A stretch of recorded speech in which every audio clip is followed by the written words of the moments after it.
tous!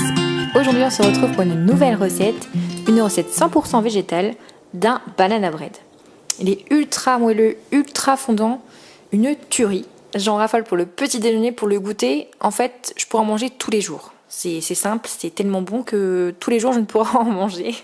Regardez-moi ce moelleux. Regardez-moi ça, c'est pas possible. C'est juste fantastique. D'ailleurs, n'hésitez pas aussi à vous abonner à mon compte Instagram pour avoir un peu plus de photos, avoir des stories.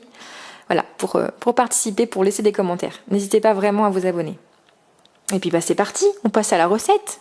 Il vous faudra 180 g de bananes, 150 g de farine, 70 g de sucre de coco, 70 g de lait végétal, des noix de pécan, de la cannelle en poudre. Dans un premier temps, je vais venir écraser mes bananes avec une fourchette pour atteindre un petit peu une purée.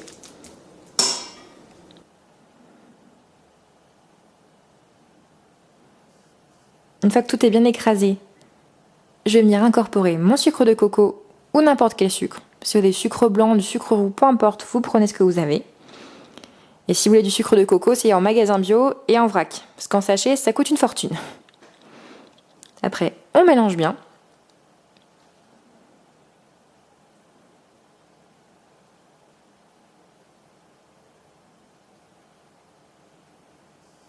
Voilà, quand tout est bien mélangé, comme ceci, ça vous avez un petit appareil un petit peu liquide. Mais voilà, c'est pas grave, c'est ce qu'il faut.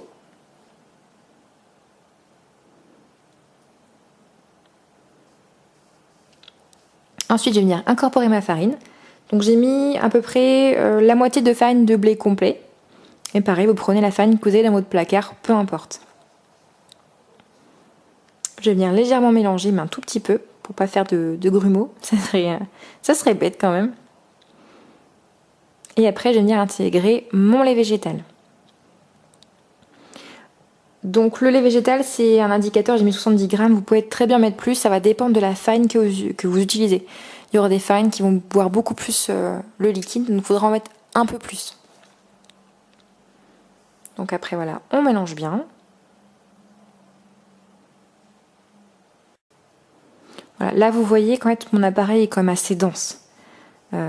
S'il est trop dense, si vous le laissez comme ça, en fait, votre cake va être beaucoup trop épais, va être trop dense en fait et va être pas moelleux quoi. Donc, pour cette recette, j'ai pris le lait Bonne Terre riche à thé d'avoine, qui est, je pense, on va dire mon lait végétal favori. Il est très parfumé, on dirait un peu comme du lait à la vanille. Enfin, je sais pas, il est vraiment vraiment bon. Et avec du chocolat, pour faire un chocolat chaud, c'est juste une tuerie. Donc voilà, si vous voulez un top 5 des meilleurs laits végétaux, je peux vous en faire un. C'est une vidéo que je pensais faire et aussi les pires laits végétaux que j'ai pu goûter. J'en ai goûté énormément. Donc si cette vidéo vous intéresse, n'hésitez pas à me l'indiquer en commentaire. Donc là, je rajoute encore un petit peu de lait parce que c'est toujours un appareil assez épais. Il faut quand même un appareil qui soit assez, pas liquide, mais qui soit assez fluide quand même. S'il est trop épais, vous allez avoir un banana bread qui va être extrêmement dense et c'est pas ce qu'on recherche. On cherche vraiment du moelleux, du nuage quoi.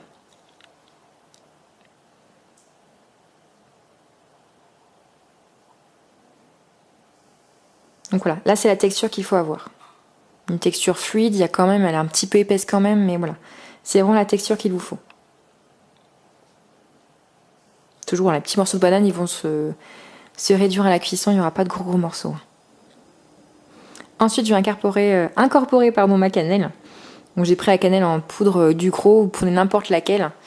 J'aime bien quand il y a un petit goût, mais pas trop, donc je vais mettre à peu près l'équivalent d'une cuillère à café de cannelle. Vous pouvez très bien en mettre plus si vous aimez, si vous adorez la cannelle. Ou alors carrément supprimer cette étape, c'est possible aussi.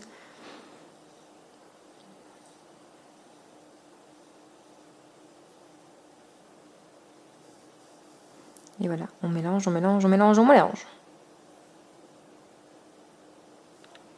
Donc une fois l'appareil bien mélangé, on va venir le couler en fait dans un petit moule à cake. N'importe quel moule fera l'affaire. Moi j'avais pris un moule à cake mat fer qui sont très très bien mais qu'il faut absolument graisser sinon c'est une catastrophe au démoulage.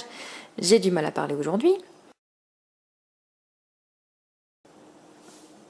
Voilà, vous venez écraser vos noix de pécan avec ce que vous voulez, vos mains, avec un blender, avec un petit appareil et vous les disposez sur le cake.